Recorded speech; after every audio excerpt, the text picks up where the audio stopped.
meu Jesus,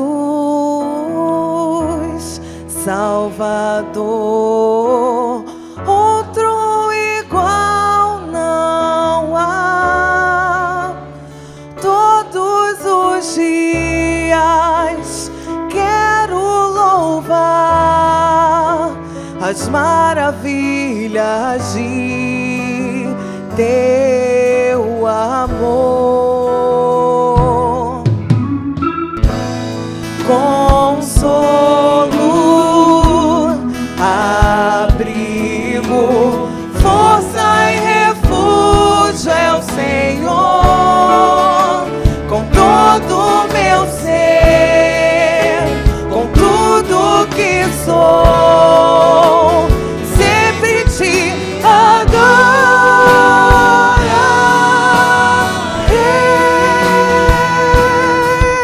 Aclame ao Senhor toda a terra e cantemos poder, majestade, louvores ao Rei. Montanhas se prostrem, rujam os mares ao som de teu nome.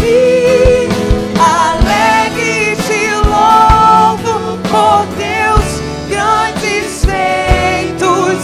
Firmado estarei, sempre te amarei.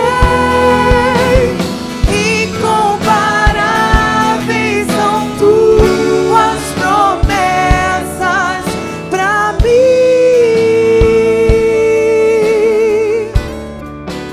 Mais uma vez. Meu Jesus, Salvador, outro igual não há. Todos os dias quero louvar as maravilhas de teu amor. Consolo, abrigo,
Queridos e queridas, vamos abrir nossas Bíblias.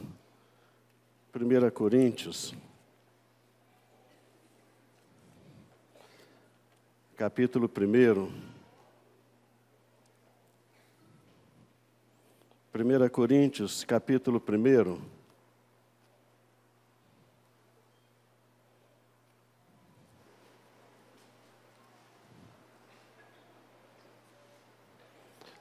Coríntios, capítulo 1, os versos de 18 a 25.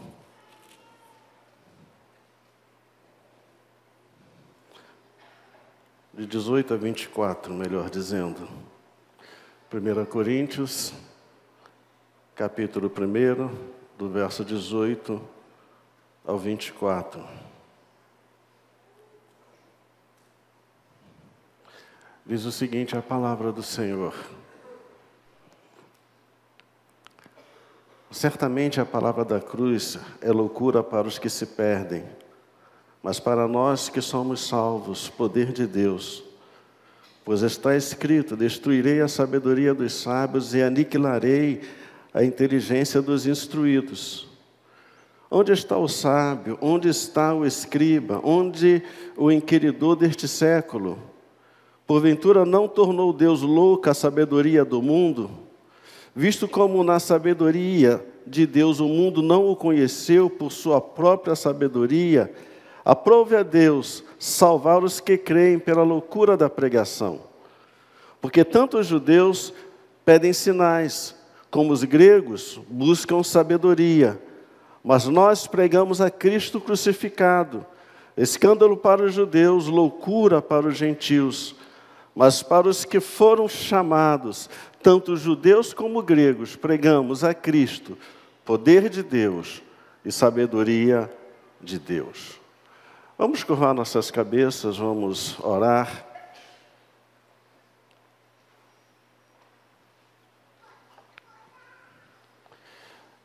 Obrigado, Pai, porque podemos te adorar na Tua casa, podemos ser conduzidos à Tua presença, através de louvores, de adoração, da celebração por meio do coral. Nós te bendizemos por essa graça que o Senhor nos concede, que é a pessoa do Senhor Jesus. E neste momento nós queremos pedir que o Senhor fale aos nossos corações sobre a pessoa do Senhor Jesus, sobre o que Ele fez por nós.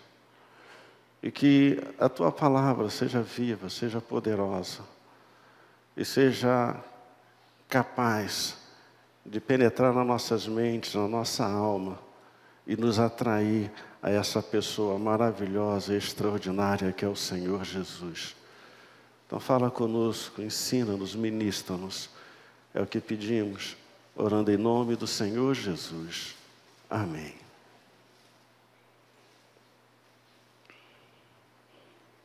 Sinais, conhecimento, fenômenos, poderes, magia.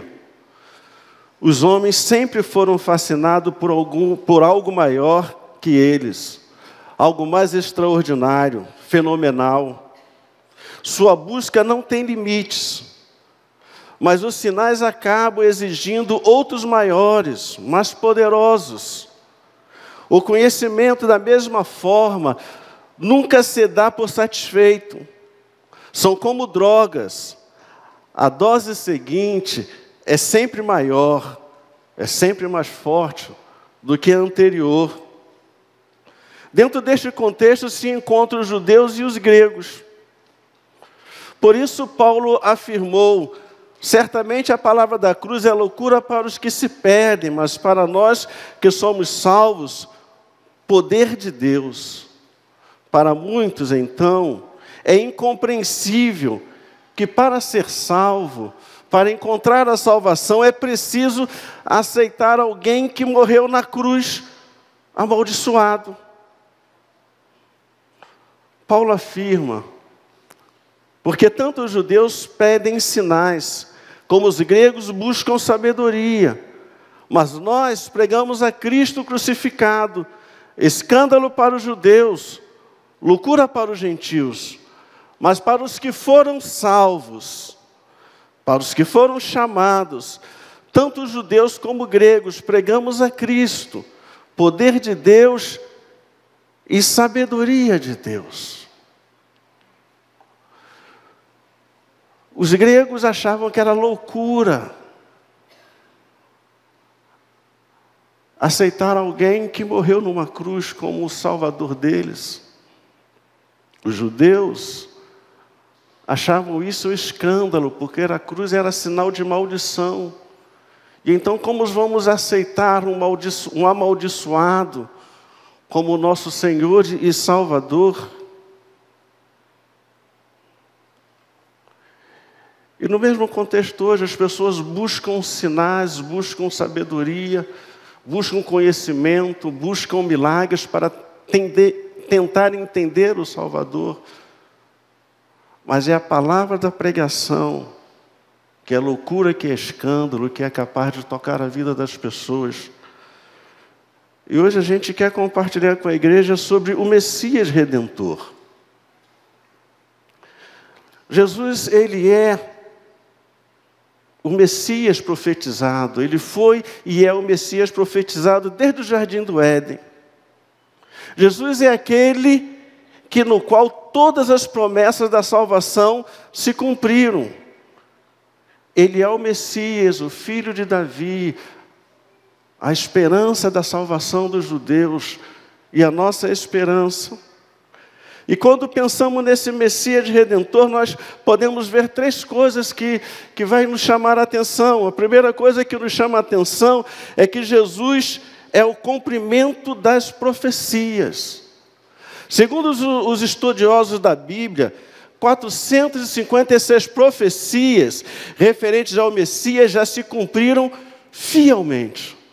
456 profecias referentes à pessoa de Jesus se cumpriram. Entretanto, um artigo publicado em A Ciência Fala, de autoria de Peter Stones, neste artigo ele estudou e considerou 8 dessas 456 profecias que ocorreram simultaneamente em uma única pessoa. E essas profecias que Stoner estudou, que ele considerou foram: primeira profecia, Jesus nasceria em Belém. Segunda profecia, teria sua vinda procedida por um mensageiro. Terceiro, entraria em Jerusalém montado em um jumentinho. Quarto, ele seria traído por um amigo e discípulo. Quinto, o preço dessa traição seria de 30 moedas de prata. 6, o dinheiro seria atirado na casa de Deus. 7, ficaria mudo frente aos seus acusadores. E 8, teria seus pés e mãos transpassados. A pergunta é: quais eram as possibilidades matemáticas de Jesus ser o Messias prometido pelos profetas de Israel? E se cumprir nele, pelo menos essas 8 profecias, não as 456, mas pelo menos essas 8 profecias se cumprirem na pessoa de Jesus. Stoner relata em seu estudo as probabilidades ou as chances de uma única pessoa ter cumprido em si mesmo as 8 profecias mencionadas acima. E segundo a probabilidade dele, a probabilidade é de 1 em cada 1017. 1 em cada 1017 poderia haver essa probabilidade de se cumprir essas profecias. Isto é, 1 em 10 elevado à 17ª potência. Isto é, seria uma pessoa entre 100 quatrilhões. Para pelo menos essas 8 profecias se cumprirem em uma pessoa, a possibilidade, a probabilidade de isto acontecer seria uma pessoa em 1 quatrilhão. Para poder compreender esse resultado, então, Stoner citou o exemplo imaginando alguém tomando uma moeda de $0,25, 25 centavos, no qual você faria uma marca. Depois espalharia no estado do Texas 100 quatrilhões de moedas idênticas, o que daria para cobrir toda a área do estado numa altura de 60 centímetros, mais ou menos. Então, convidar alguém com os olhos vendados e dizer para esta pessoa: agora procure a moeda marcada e traga de volta. Qual seria a probabilidade dessa pessoa encontrar esta moeda? Seria a mesma chance que os profetas teriam de escrever essas 8 profecias e ter todas elas cumpridas em um mesmo homem, desde os seus dias até o tempo presente. Mas todas essas probabilidades, praticamente impossíveis, se cumpriram na pessoa de Jesus. Stoner analisa apenas 8 de 456 profecias que já se cumpriram na vida do Messias. O que isto significa? Significa que Jesus é um Messias Redentor. Que Jesus é o Messias, é o enviado de Deus para salvar o homem pecador e perdido.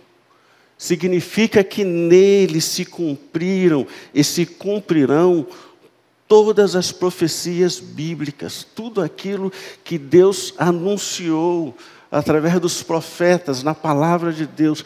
Todas essas profecias, além dessas 456 que já se cumpriram, se cumprirão na pessoa do Messias. E esse Messias é o Senhor Jesus.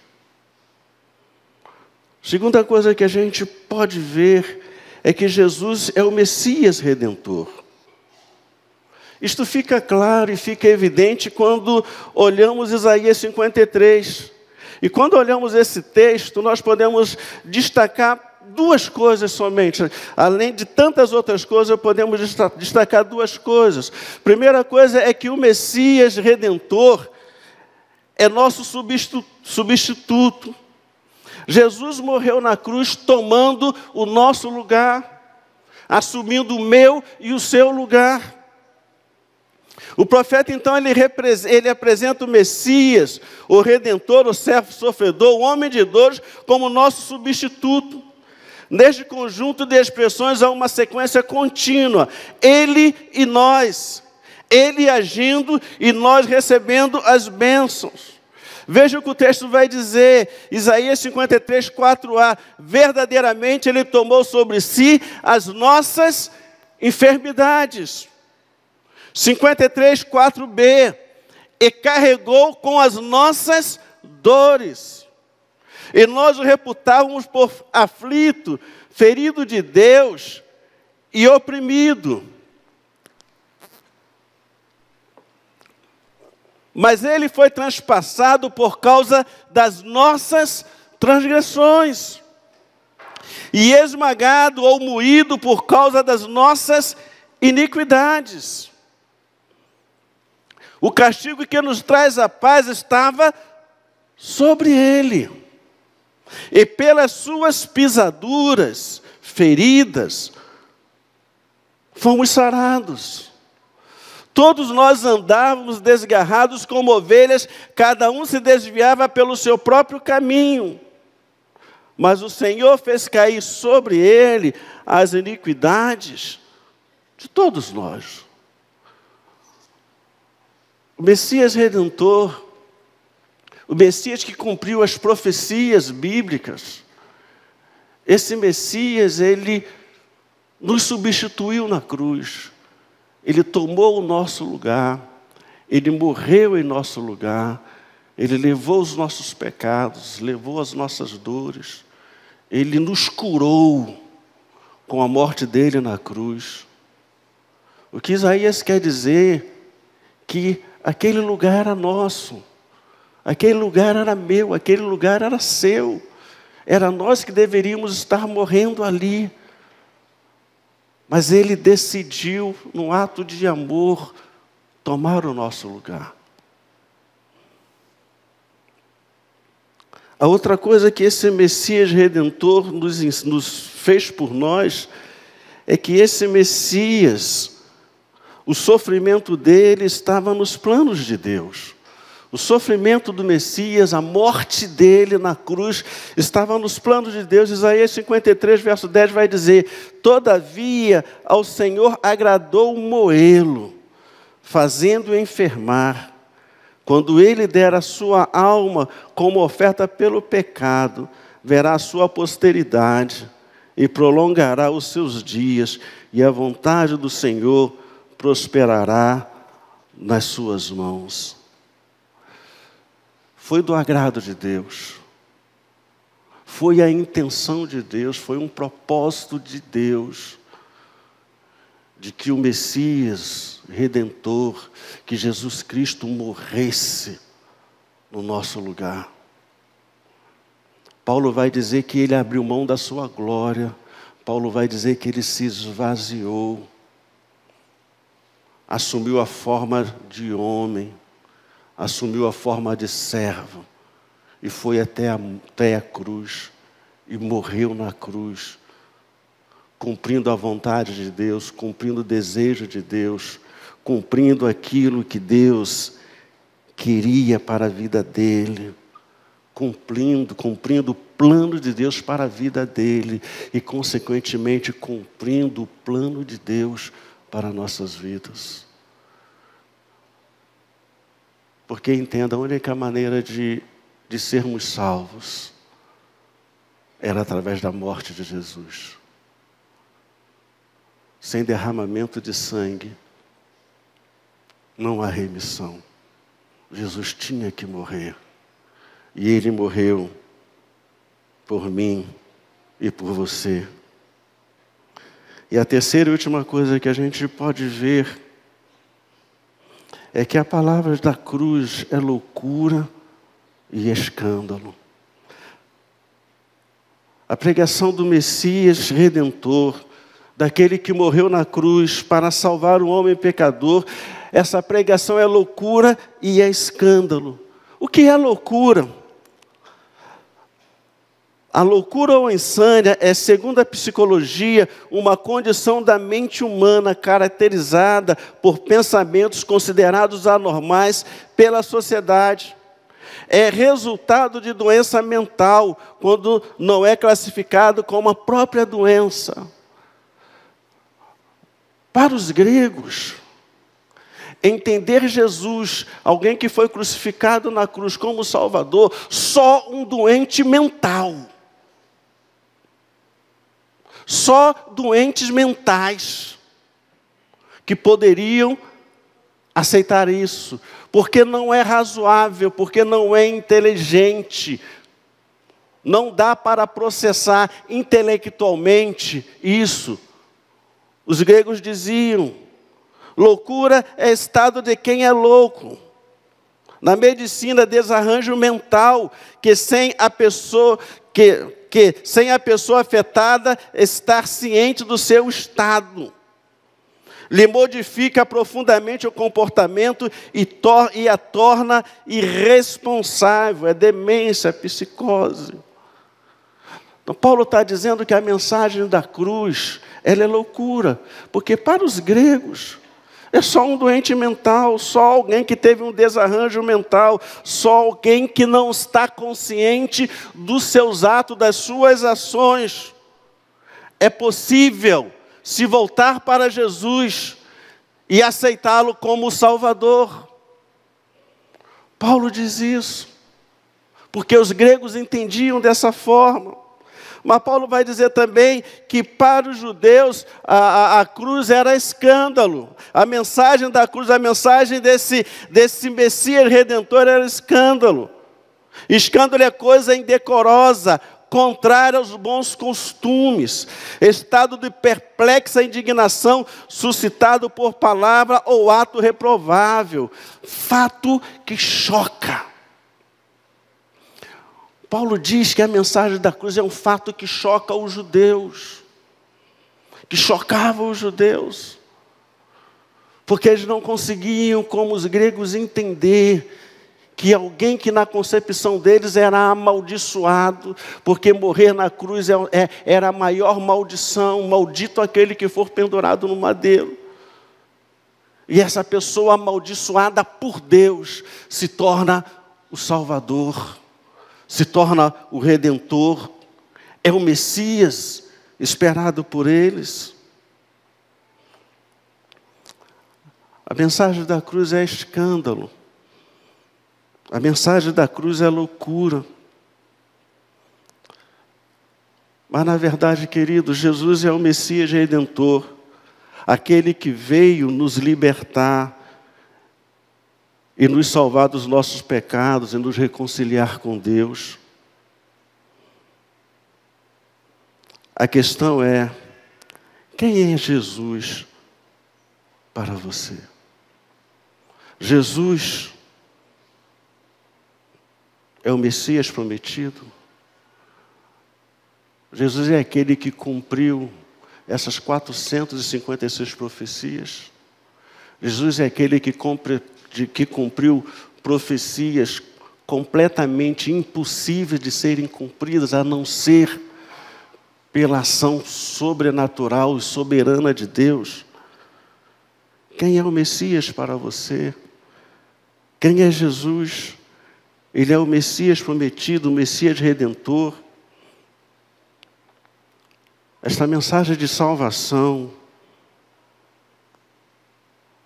esta mensagem de salvação pela fé em Cristo Jesus, que morreu na cruz, que cumpriu as profecias, para você, ela é loucura? Aceitar a Jesus como Senhor e Salvador, entender que Ele é o Messias prometido, que Ele é o Filho de Deus, que se esvaziou, desceu da sua glória, viveu uma vida sem pecado, morreu na cruz, ressuscitou, está assentado à destra de Deus e vai voltar para buscar a sua igreja e julgar os vivos e os mortos, como a gente lê domingo após domingo no nosso credo. Isso é loucura para você, isso é incompreensível, isso é uma coisa doida, uma coisa insana, não racional. Isto é um escândalo. É um fato que choca, te deixa escandalizado. Como pode alguém morto na cruz se tornar Salvador e Redentor? Como isto pode acontecer? O que é essa mensagem do Messias Redentor que a Bíblia apresenta, que o coral cantou? O que ela é para você? É loucura? É um escândalo? Ou é como Paulo diz para nós, que fomos salvos? Essa mensagem é o poder de Deus. Para nós que fomos chamados, essa mensagem é o poder de Deus. Certamente a palavra da cruz é loucura para os que se perdem, mas para nós que somos salvos, poder de Deus. Você ouviu e você precisa tomar uma decisão. O que esta mensagem da cruz, do Messias Redentor, é para você? Loucura, escândalo, o poder de Deus que transforma, que nos salva, que nos liberta e nos transforma em filhos de Deus. Curve a sua cabeça.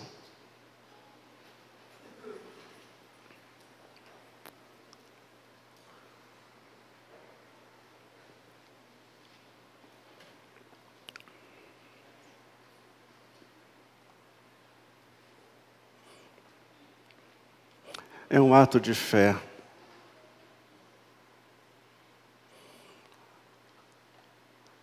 Acreditarmos que essa mensagem cantada, essa mensagem pregada, tem o poder para transformar nossas vidas e nos tornar filhos de Deus.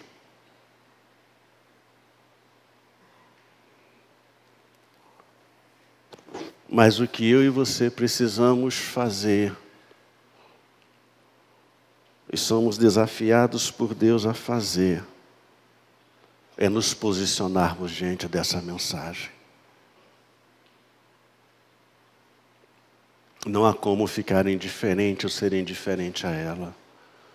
Ou ela se torna para você um escândalo, ou ela se torna para você uma loucura, ou ela se torna para você a representação máxima do poder de Deus para a salvação de todo aquele que crê.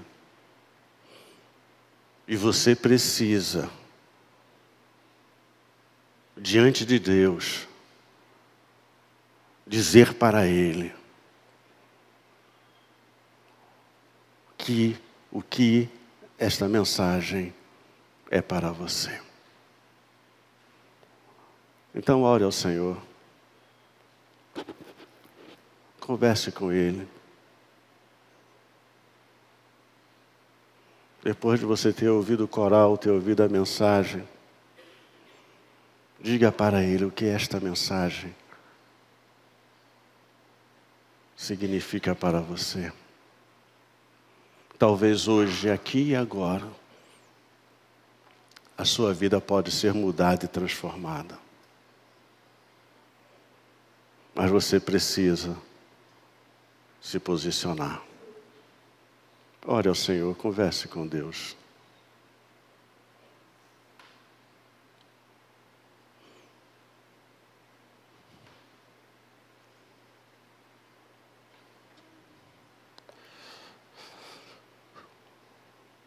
Pai querido, o Senhor diz que certamente essa mensagem da cruz